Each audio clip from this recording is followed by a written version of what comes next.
Jill Smokler, who blogged as Scary Mommy, has died at 48, and if you've ever spent any time in the world of parenting content online, you felt her influence, whether you knew her name or not. Smokler passed away Monday at her home in Pikesville, Maryland, near Baltimore. The cause was glioblastoma, an aggressive form of brain cancer. She had been diagnosed just over 2 years ago, in April 2024. Here's what made Jill Smokler remarkable: she didn't set out to build an empire. She was a 30-year-old graphic designer, drowning in diapers and toddler chaos, and one afternoon while the kids were napping, she started a blog on a whim. That blog was Scary Mommy. The name came from her middle child, Ben, who at 2 years old was, in her words, mildly terrified of everything. Scary car. Scary brother. Scary mommy. The moment she heard that phrase, she ran to check if the URL was available. She was in love. What she built from that naptime impulse was something genuinely new. At the time, this is 2008, the dominant image of motherhood online, and really everywhere, was polished. Magazine perfect. Blissfully effortless. Smokler felt like she was drowning while every other mom she met seemed to be skipping through it. And she wrote about that.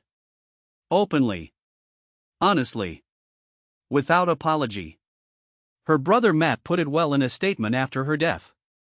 He said she built her life's work on a single, radical idea that you could love your children more than anything in the world and still say, out loud, that the job is grindingly difficult.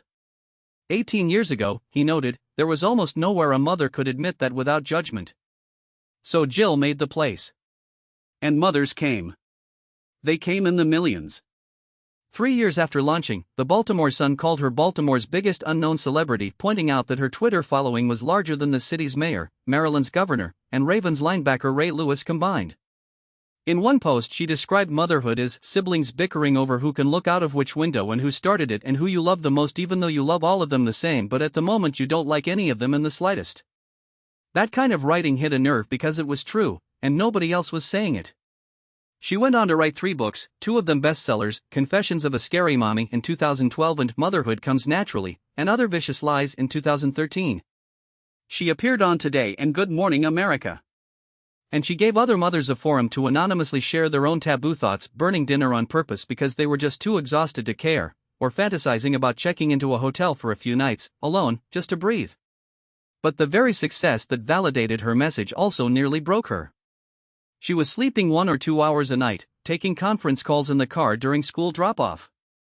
In 2015, after 7 years, she sold Scary Mommy to a New York digital media company in a multi-million-dollar deal, staying on as chief content officer while the site grew to publish up to 20 posts a day with a full staff. She was candid about the cost of all of it. Work-life balance, she said, was a fairy tale, one that had led to, in her words, countless therapy sessions and anxiety-ridden middle-aged crises. She didn't romanticize what she'd built. She just told the truth about it, the same way she told the truth about motherhood from the very beginning. Jill Smokler is survived by her parents, her brother, and her 3 children, Lily, Ben, and Evan. She was 48 years old.